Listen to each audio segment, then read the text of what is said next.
masuk ke bait Allah dan meninjau semuanya. Tetapi karena hari sudah hampir malam, ia keluar ke Betania bersama ke-12 muridnya.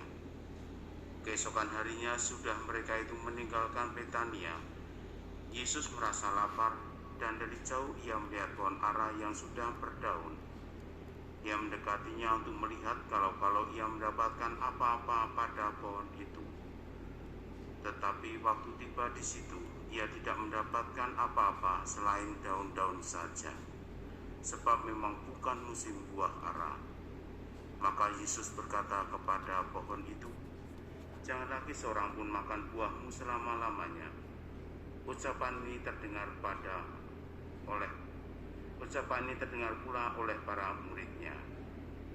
Maka Yesus dan murid-muridnya tiba di Yerusalem.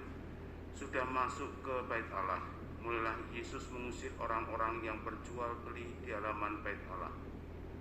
Meja-meja penukar uang dan bangku-bangku pedagang merpati dibalikannya, dan ia tidak mengizinkan orang membawa barang-barang melintasi halaman bait Allah. Lalu ia mengajar mereka, "Bukankah ada tertulis, rumahku akan disebut rumah doa bagi segala bangsa, tetapi kalian ini telah menjadikannya sarang penyamun." Imam-imam kepala dan ahli-ahli Taurat mendengar tentang peristiwa itu, maka mereka berusaha untuk membinasakan Yesus. Tetapi mereka takut kepadanya, sebab mereka melihat orang banyak takjub akan pengajarannya. Menjelang malam mereka keluar dari kota.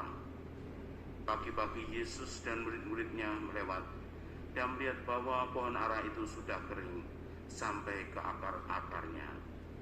Maka teringatlah Petrus akan apa yang terjadi, lalu berkata kepada Yesus, "Rabi, lihatlah pohon ara yang kau kutuk itu sudah kering."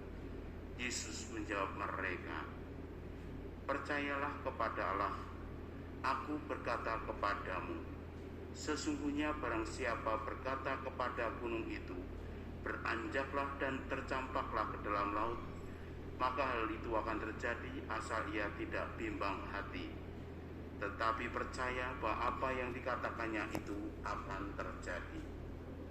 Karena itu aku berkata kepadamu, apa saja yang kalian minta dan kalian doakan akan diberikan kepadamu, asal kalian percaya bahwa kalian akan menerimanya. Dan jika kalian berdiri untuk berdoa, ampunilah dahulu sekiranya ada barang sesuatu dalam hatimu terhadap seseorang, supaya juga Bapamu yang di surga mengampuni kesalahan-kesalahanmu. Tetapi jika kalian tidak mengampuni, maka Bapamu yang di surga juga tidak akan mengampuni kesalahan-kesalahanmu." Demikianlah sabda Tuhan. Syukur kepada Allah.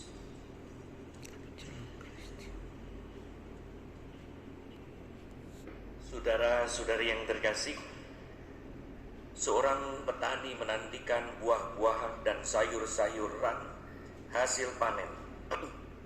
Demikianlah seorang peternak menantikan anak-anak dari ternaknya.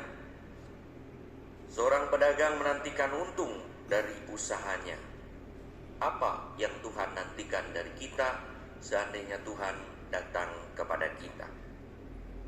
Saat usaha dan dagang dari para pedagang mereka tak berhasil, dari orang-orang yang mengusahakan tak ada buahnya, maka mereka yang cerdik dan bijak akan langsung mengubah haluan yang tanpanya akan mati, akan bangkrut.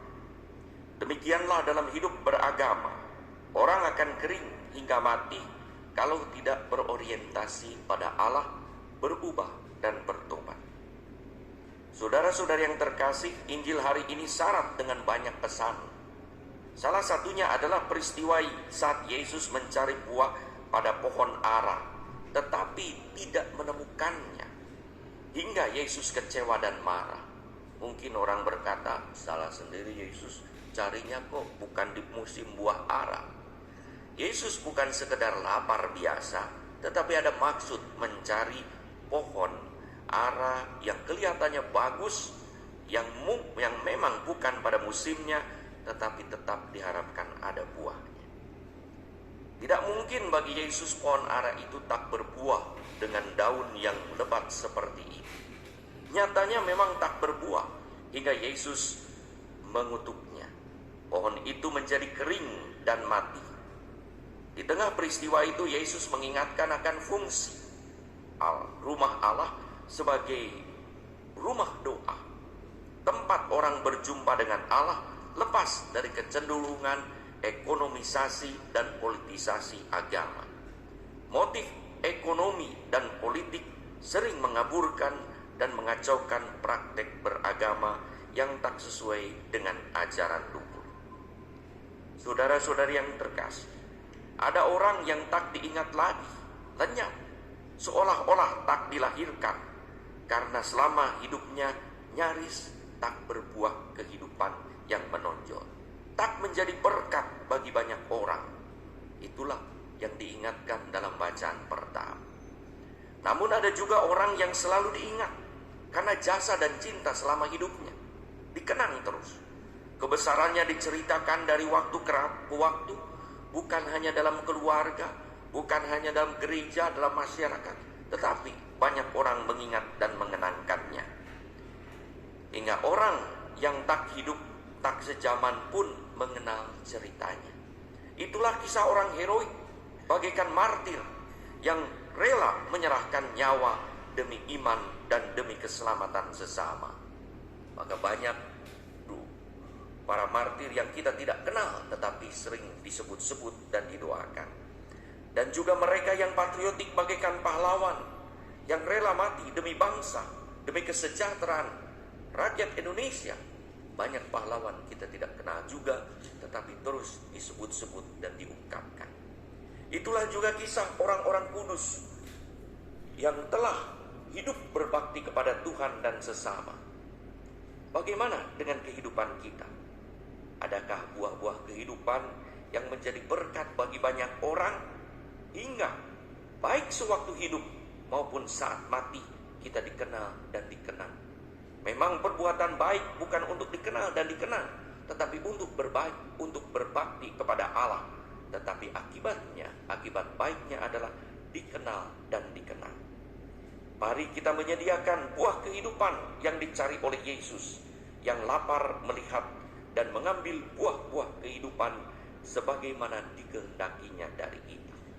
Maka kalau Yesus mencari pohon buah ara bukan pada musimnya, karena bagi Yesus perbuatan baik bukan musiman. Perbuatan baik selalu dilakukan setiap saat. Maka orang tidak bisa berkata, saya kan kemarin sudah berbuat baik, kenapa sekarang harus membantu lagi? Itu seperti berbuat baik musiman, seperti buah pada pohon. Tidak, berbuat baik tidak ada musimnya.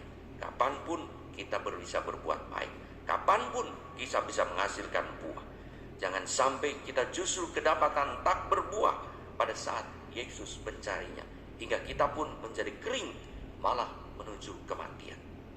Yesus mengingatkan kita pada Yohanes 15:4, tinggallah di dalam aku dan aku di dalam kamu, sama seperti ranting tidak dapat berbuah dalam dirinya kalau tidak tinggal pada pokok aku. Demikian juga kamu tidak berbuah jika kamu tidak tinggal dalam aku. Setiap Jumat pertama kita mengadakan adorasi sakramen Maha Kudus sebagai salah satu cara untuk tinggal dalam Yesus, agar kita menghasilkan buah dan tiada musim, karena perbuatan baik buah itu diharapkan Yesus mengalir setiap saat, agar kita terus-menerus menghasilkan buah. Dengan begitu, mudah-mudahan baik sewaktu hidup maupun sudah meninggal, nama kita dikenal dan dikenang karena telah menjadi